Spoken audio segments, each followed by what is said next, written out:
আজকে আমরা চলে এসেছি সেন্ট জনসের পাশের যে কিডিবিডি লেকে এই জায়গায়। এখানে আজকে রেগাটা ডে হচ্ছে, যেটা আমাদের অনেকটা নৌকা বাইচের মতো। এইটা হচ্ছে এখানকার বছরের সবচেয়ে বড় উৎসব, যেটা শুরু হয়েছিল 1826 সালে।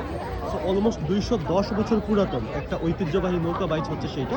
আমরা যদি একটু জুম করি, একটু আগে এখানে ওমেন্স নৌকা বাইচের ফাইনালটা হলো।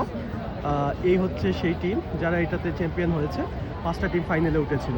আরেকটা কথা বললেই নয় যে এই নৌকা বাইচ বা এইটা উপলক্ষে সেন্ট জনসের পুরো শহরটা অফিস আদালত দোকানপাট সব কিছু আজকে বন্ধ থাকে, অনেকটা সরকারি ছুটির মতো।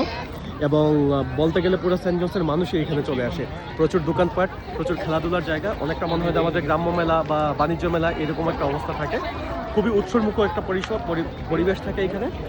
সবাই বাচ্চা কাচ্চা নিয়ে আসে, খুবই এনজয় করে এবং এই জায়গাটা দেয়। সো আজকে এই পর্যন্তই। আজকে আবার আপনাদের সাথে দেখা হবে সেন্ট জনসের অন্য কোনো সুন্দর উৎসবমূলক জায়গা থেকে। ভালো থাকবেন সেই পর্যন্ত।